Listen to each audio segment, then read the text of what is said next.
Here I come to save the day. My name's not Mighty Mouse, but there's a movie called The Cursed, which is not, unfortunately, not on demand on Friday, but it's gonna be in theaters. It's directed and penned by Sean Ellis, and it stars Boyd Holbrook and Kelly Reilly. Kelly Reilly, you might know from what's that movie? That Yellowstone, the TV series Yellowstone with Kevin Costner, and Boyd Holbrook. You might know him from Logan. Very interesting actor as well. I don't even know how to even describe The Cursed. It's a werewolf drama, but it's set in sort of in a weird way two different eras. It starts off, and correct me if I'm wrong, Bruce and Eric. It starts off World War One. Someone gets shot. They operate on this man, and they take out two bullets. One is a regular bullet, and the other one is a silver bullet. And you're wondering, this guy, he's being operated on, he's bleeding out. What's going on? Why do they have a silver bullet? And then you see it cuts to a Gothic mansion or a mansion in a couple seconds later, and then it cuts to 35 years before, and you're going, oh, what? And guess what? It's not a spoiler. This movie runs 152 minutes. No, 1 hour and 52 minutes. My bad.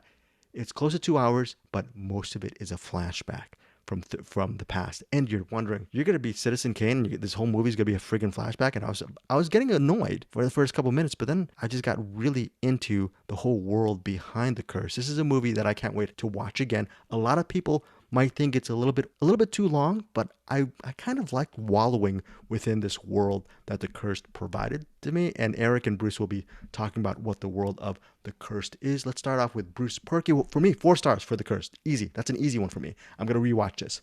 Bruce, what did you think of The Cursed? I'm mostly positive on this movie. It's a little bit of a mixed bag. First of all, I think that as I started getting into the flashback, which is, like you said, the majority of the movie, I thought this is almost like a Hammer throwback kind of movie. It's this kind of gothic sort of classic period horror, very, very common themes you see in werewolf movies. You know, it's got the whole, and I don't even know if it's proper to use this term anymore, but I use gypsies. So I think that's probably not acceptable anymore. I felt like that stuff and the monster stuff and some of the intrigue between the haves and the haves not and how they get cursed. I thought that was all pretty entertaining. There's some pretty good practical effects. There's especially, and we won't say what happens, and I think Eric appreciated it too.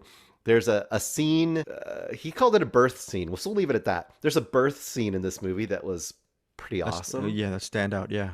I had a weird feeling about this movie, and I could be absolutely wrong, but this feels like it might have been a mini series that got shoved into a movie. Because thank God for that. Yeah. Well, I agree. But it also does do some weird things in here because I feel like there's a lot of narrative threads that kind of feel shoved together. Like at certain points during the movie, I feel like, wait, how did we get here already? Wait, who's this guy that's kind of like Van Helsing and they call him a pathologist? Who's this guy? Where did he come from? And that pathologist is the aforementioned Boyd Holbrook. He pops up in the middle of the movie and he's investigating this land, which might be quote unquote cursed by werewolves, and he has to get to the bottom of this whole haunting within the area. So yes, so I think if you like those kind of throwback Hammer movies, those kind of gothic horror movies, I think there's enough here to enjoy that you'd have a pretty good time. I do want to call out early on, there's a scene from up on a hill where we're watching a massacre occur, and it's all in one take from a distance, and all of the actors are doing what they're doing in real time, and I thought that was actually pretty impressive and amazing. That was really well done. And I was surprised that something like that was in this movie. And then the only other thing I want to mention on the bad side is I really did not like the cinematography of this movie. I wish it wasn't so muddy. Yeah, I wish it wasn't muddy. I wish it had been much more vibrant and colorful, because for me, all those old movies, I think of them as being colorful. And I really hated when the attacks happened. It got all scratchy and blurry and weird, like they didn't trust the practical effects, but every practical effect I saw in this movie was pretty good, and the digital effects weren't bad either. So I think they should have trusted it and been a little more steady on that and just let it happen. But I mean, that's just my personal taste. I don't think it's necessarily bad as far as filmmaking goes. It's just not what I would have preferred. Overall, though, I think it's a pretty fun movie, and it was a happy discovery after the other two movies. So what's your rating on this? I'll give it 3 stars. I think it's good, but it's not great. I also love that. I'm not going to give away the ending, but the way the bookend of the beginning and the ending, there's a certain reveal towards the end, which I thought was fantastic. Eric, your thoughts on The Cursed? Actually, you might want to bump Bruce's up to 4 stars because this was a werewolf movie, and I think werewolves automatically get stars taken away. um, but yeah, this one was really good. I was kind of, because like The Curse, it sounds like 800 movies I've seen before.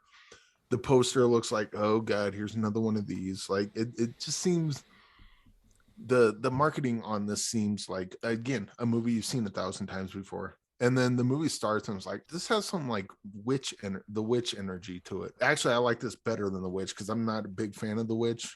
That has more to do, that really? has less to do with the filmmaking and more the fact that I don't like the younger, a couple of the characters really rub me the wrong way. Okay.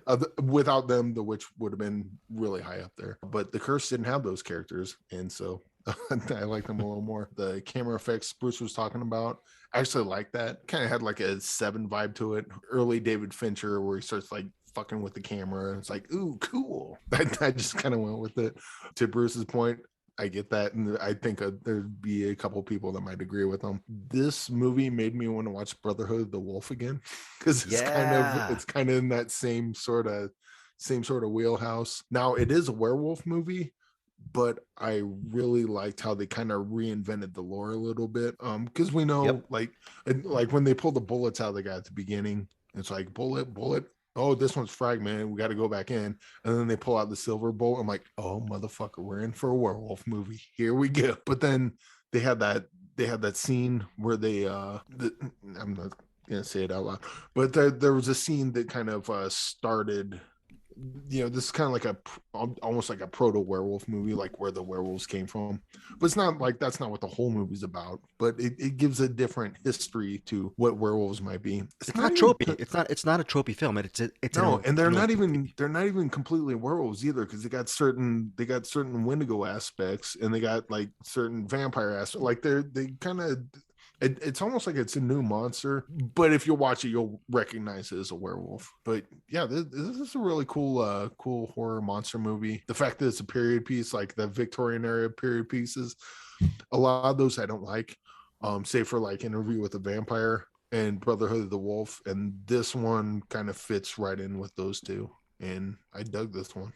What did you think of the cinematography? Bruce was a little bit iffy on that. I like the muddy, dirty cinematography. Where did you land on that? I didn't really think about it until Bruce mentioned it, and then after I'm thinking about it, I'm like, it probably would have been like that much better if it looked kind of like Sleepy Hollow or something like that, where it's like a little more cleaner, I guess, vibrant. But it as I was watching it, it didn't really move the needle one way or another for me. I take that back, because the scene Bruce was talking about, the wide shot of the village where it's getting burned and you just see everyone do everything. It's got a bunch of shots like that where the picture itself doesn't stand out, but the choice of camera movements and like where they choose to put the camera really is effective. Even though it doesn't look pretty, I think it looks fine, but like it doesn't, like the look of it doesn't stand out. It's hard to crap on the cinematography too much because it's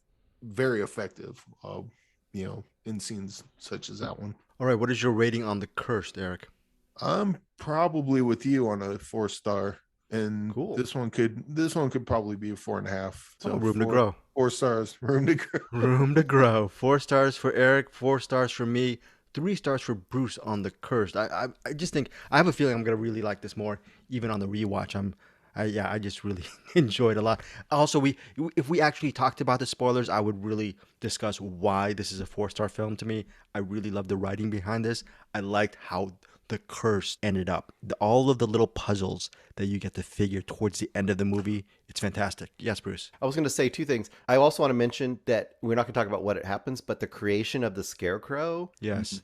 Is really cool and really good at setting up the lore and the stakes, I think. On a value-added note, you mentioned Kelly Reilly, and you didn't mention what I think, if you want to watch Kelly Reilly, go back and watch a really vicious, awesome little indie movie called Eden Lake with her and Michael Fassbender.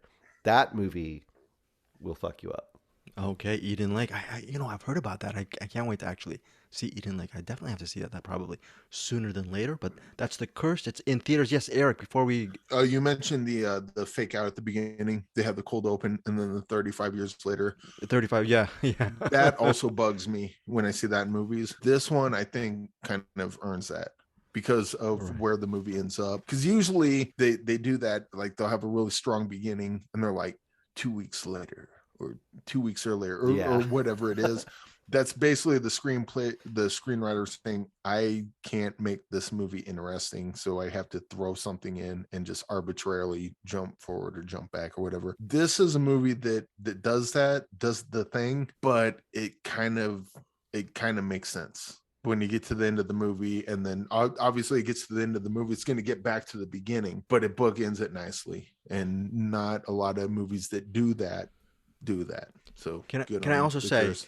yeah, it also doesn't go. I love voiceovers, but The Curse Yes. avoids voiceovers, which is awesome.